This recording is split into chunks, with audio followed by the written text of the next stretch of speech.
রাব্বুল আলামিন কুরআনের সূরা নিসার 54 নম্বর আয়াতের মধ্যে তাদের পরিচয় তুলে ধরেছেন। তারা আল্লাহ রাসূলকে দেখে হিংসা করছে। আল্লাহ বলে দিয়েছেন, আম ইয়াহসুদুনান নাসা আলা মা আতাহুমুল্লাহু মিন ফাদলিহি। আল্লাহ পাক বলে দিয়েছেন, নাকি আল্লাহ তাআলা যা কিছু তাদেরকে সেই অনুগ্রহ দ্বারা দান করেছেন সেই বিষয়ের জন্য কি তারা মানুষের সাথে হিংসা করে? এই কারণে কি তারা আল্লাহর নবীকে হিংসা করে? এই হিংসাটা করতে হলো ইহুদিরা। তারা তাদের নিজেদের ধন দৌলত, পোশাক আশাক, তাদের মান সম্মান এগুলো দেখে আল্লাহ রাসূল সাল্লাল্লাহু আলাইহি ওয়াসাল্লাম তিনি তো ছিলেন গরীব মানুষ। তিনি গরীব ছিলেন না? আল্লাহ রাসূলের কি বাড়ি গাড়ি ছিল? ছিল না, তিনি গরীব ছিলেন। তার হাতের মধ্যে তিনি যখন মা খাদিজাকে বিবাহ করলেন, করার পরে মা খাদিজা তার কোটি কোটি টাকার সম্পদ সেগুলো দান করেছিলেন, আল্লাহ রাসূলকে দিয়ে বলেছেন, ইয়া রাসূলুল্লাহ, আমার এই সমস্ত সম্পদগুলো, এই কোটি কোটি টাকার সম্পদ আপনার কদমে কুরবান করে দিলাম। ইচ্ছা করলে আপনি আপনার কাছে রাখতে পারেন, ইচ্ছা করলে আপনি সব কিছু সদকা করে দিতে পারেন। আল্লাহর হাবিব সাল্লাল্লাহু আলাইহি ওয়াসাল্লাম সমস্ত সম্পদগুলোকে সদকা করে দিয়েছেন। বলুন সুবহানাল্লাহ। সম্মানিত হাজিরিন, আল্লাহ রাসূল সাল্লাল্লাহু আলাইহি ওয়াসাল্লামের যখন এইরকম অবস্থা ছিল, তার এই নিম্ন অবস্থা দেখে ইহুদি খ্রিস্টানেরা হিংসা করত। এই তো একটা গরীব মানুষ, এ কেমন করে তোমাদের নবী হতে পারে?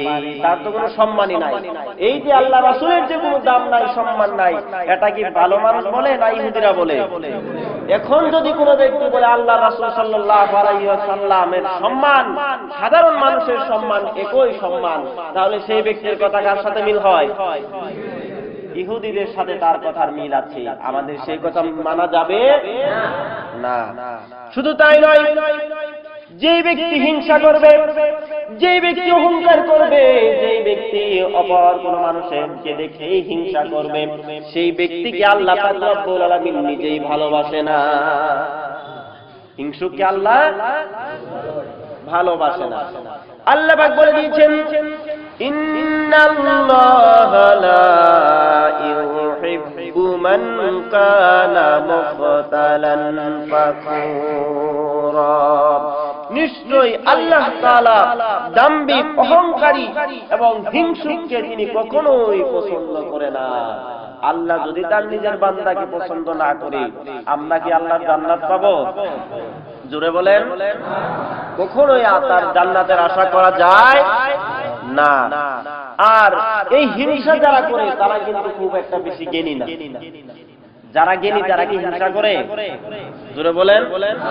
যারা জ্ঞানী তারা কখনোই হিংসা করে না। আল্লাহ পাক রব্বুল আলামিন এই কথাটা কোরআনে বলে দিয়েছেন সূরা ফাতার 15 নম্বর আয়াতে দৃষ্টি দিলে আমরা দেখতে পাই। আল্লাহ পাক বলেছেন, ফাসায়াকুলুনা বাল তাহসুদুনা বাল কানু লা ইয়াফকাহুনা ইল্লা কালিলা। আল্লাহ পাক বলেছেন, অতঃপর তারা বলবে, বরং তোমরা আমাদের প্রতি হিংসা পোষণ করছ। আল্লাহ পাক বলে দিলেন, বরং তারা খুবই কম বুঝে। যারা হিংসা করে তারা, জোরে বলেন, তারা কম বুঝের কারণ কি? কম বুঝার কারণ কি?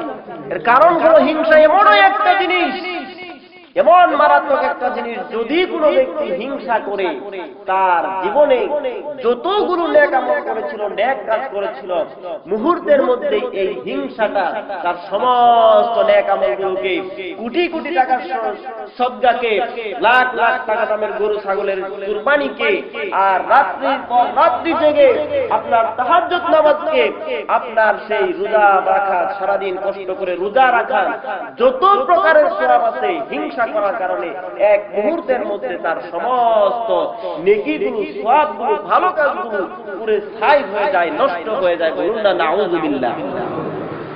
তাহলে এই একটা কথা, একটা কাজের কারণে যদি আমাদের সমস্ত আমলগুলো নষ্ট হয়ে যায়, তাহলে এই কাজটাই যদি কোনো ব্যক্তি করে, যে ক্ষতি হওয়ার পরেও যে কাজটা করে, সে কি বুদ্ধিমান? জোরে বলেন, বুদ্ধিমান। আপনি দেখতেছেন আগুনের মধ্যে আগুন দাও দাও করে জ্বলতেছে, এখন আপনি যদি গিয়ে সেই আগুন, আপনি এটা জানেন যে আগুনের মধ্যে গেলে আমি পুরো ছাই হয়ে যাব, আমি মরে যাব, তারপরে যদি আপনি ইচ্ছা করে সেই আগুনের মধ্যে যান, আপনি যদি বলেন আমি মরবো মরবো তাও আগুনে যাব, এখন এই কথা বলে যদি আপনি আগুনের মধ্যে যান, মানুষ কি আপনাকে বুদ্ধিমান বলবে? জোরে বলেন, বুদ্ধিমান বলবে? বলবে না, সে বলবে পাগল, বোকা। এই কারণেই আল্লাহ পাক রব্বুল আলামিন তাকে বলে দিয়েছেন, যেই ব্যক্তিগুলো হিংসা করে, যেই ব্যক্তিগুলো অহংকার করে, যেই ব্যক্তিগুলো অন্যকে দেখে তুচ্ছ মনে করে, তারা কখনোই জ্ঞানী হতে পারে, জ্ঞানী হতে পারে না। আল্লাহর হাবিব সাল্লাল্লাহু আলাইহি ওয়াসাল্লাম বলেছেন, আল্লাহর হাবিব বলে দিয়েছেন, হাদিসের মধ্যে এসেছে, ইয়াকুম ওয়াল হাসাদা ফা ইন্নাল হাসাদা ইয়াকুলুল হাসানাতি কামা তাকুলুন নারুল হাতাব।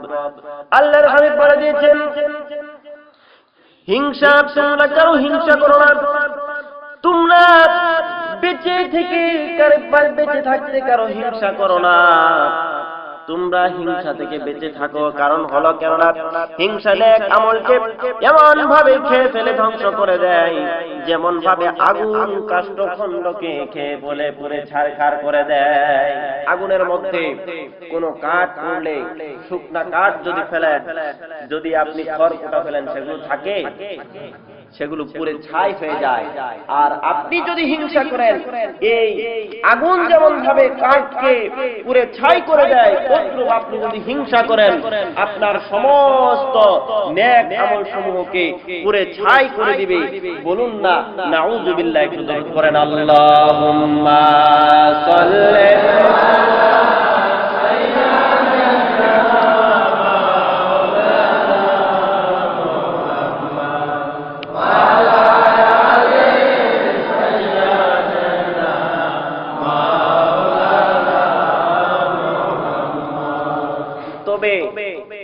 হিংসা কিন্তু করা যাবে না, কিন্তু দুইটা কাজের প্রতি হিংসা করার অনুমতি আল্লাহ দিয়েছেন। সুবহানাল্লাহ।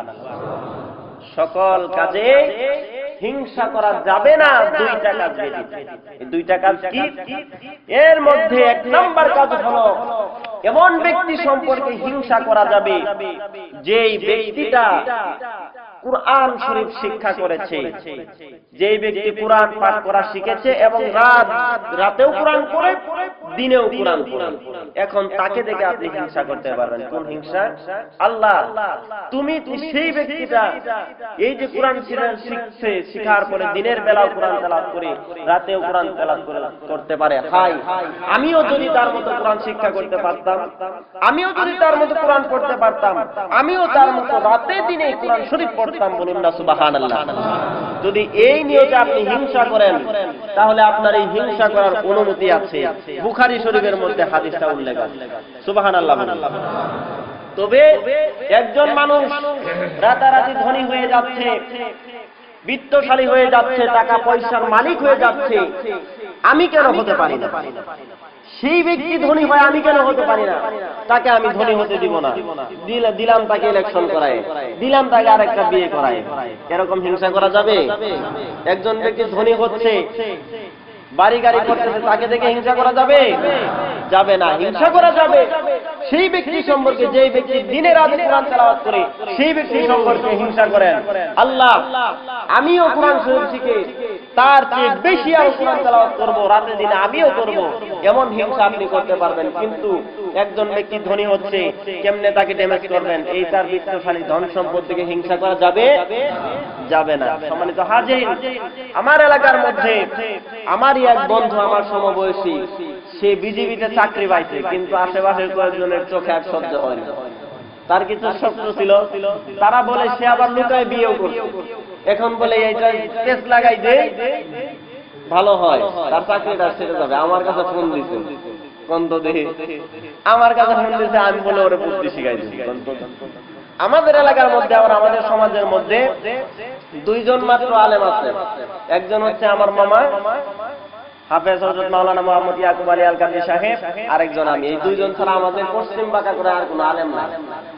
এখন ওই জানে আমি আমার স্কুল থেকে কলেজ থেকে অনার্স করতেছি, অতএব এই আইন কানুন সম্পর্কে আমার একটু জ্ঞান আছে। এই বিষয় জানার জন্য এটি কেমনে কি করবো? আমি যদি তার চাকরি থেকে বাদ দিয়ে দিতে চাই, তাহলে কি করলে এই কাজ হবে? সে যে বিয়ে করছে, এখন কেমনে কি করলে ওর চাকরি থেকে বের দিবে? আমি বললাম, আরে রিজিকের মালিক তুমি না আল্লাহ? ওরা কয় আল্লাহ। আল্লাহ ওর রিজিক কোনো রাখছে, তুমি যতই চেষ্টা করো কাজ হবে না। সম্মানিত হাজিরিন, একে অপরকে হিংসা করা যাবে না, তবে দুইটা ব্যক্তির সম্পর্কে হিংসা করা যাবে। এক নাম্বার হলো যেই ব্যক্তি কোরআন শরীফ দিনে এবং রাতে তেলাওয়াত করে, তার সম্পর্কে হিংসা করে আপনিও সেই কাজ করতে চেষ্টা করেন। দ্বিতীয় নাম্বার হলো সেই ব্যক্তি যেই ব্যক্তিকে আল্লাহ পাক রব্বুল আলামিন ধন সম্পদ দান করেছেন, সেই ধন সম্পদগুলো সে হক পথে, সৎ পথে, ইসলামের পথে, ধর্মীয় পথে যেই ব্যক্তি সেগুলো অধিক হারে ব্যয় করে, এই তার ব্যয় দেখে আপনিও তার সাথে হিংসা করতে পারবেন। আল্লাহ আমাকেও তুমি ধন সম্পদ দাও, আমিও তার চেয়ে আরো অধিক হারে ব্যয় করব, আমিও তার মতোই দান করব, এমন হিংসা আপনি করতে পারবেন। এই দুইটা হিংসা ব্যতীত আর কোন হিংসা করা যাবে?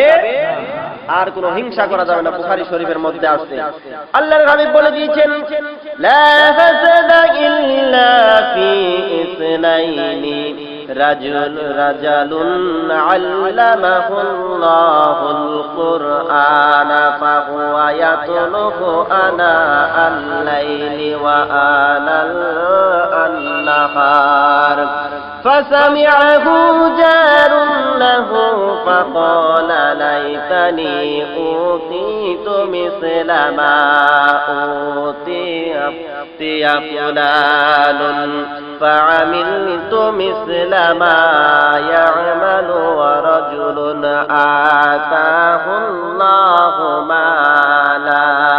مالا فهو يخلقه আল্লাহর হাবিব বলে দিয়েছেন, এখানে এই লম্বা হাদিসের মধ্যে আল্লাহর হাবিব বললেন যে আল্লাহ পাক রব্বুল আলামিন দুইজন ব্যক্তি সম্পর্কে হিংসা করতে বলেছেন।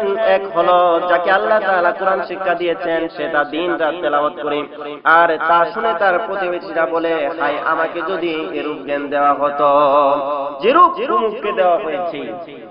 আর আরেকজন লোক হলো, তাহলে আমিও তার মতো করতাম, আমিও তার মতো সব সময় এই কোরআন তেলাওয়াত করতাম। আরেক ব্যক্তি হলো যাকে আল্লাহ পাক রব্বুল আলামিন অগণিত ধন সম্পদ দান করেছেন, সে তার ধন সম্পদগুলোকে নেক কাজে, সৎ কাজে ব্যয় করে।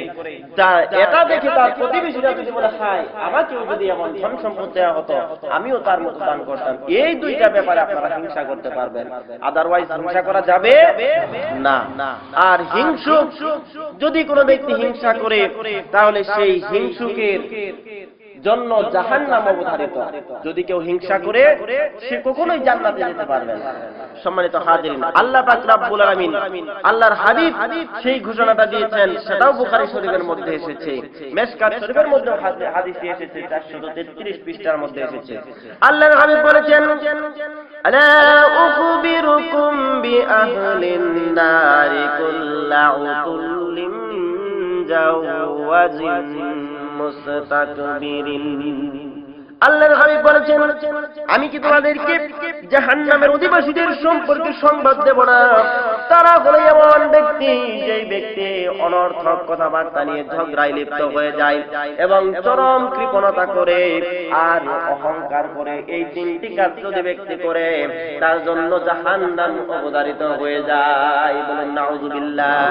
একটু জিকির করি, লা ইলাহা ইল্লাল্লাহ, লা ইলাহা ইল্লাল্লাহ, লা ইলাহা ইল্লাল্লাহ, লা ইলাহা ইল্লাল্লাহ, লা ইলাহা ইল্লাল্লাহ মুহাম্মাদুর রাসূলুল্লাহ সাল্লাল্লাহু আলাইহি ওয়াসাল্লাম। সম্মানিত হাজিরিন, আল্লাহ পাক রব্বুল আলামিন যে আমাদেরকে হিংসা করতে নিষেধ করছেন, আমাদেরকে হিংসা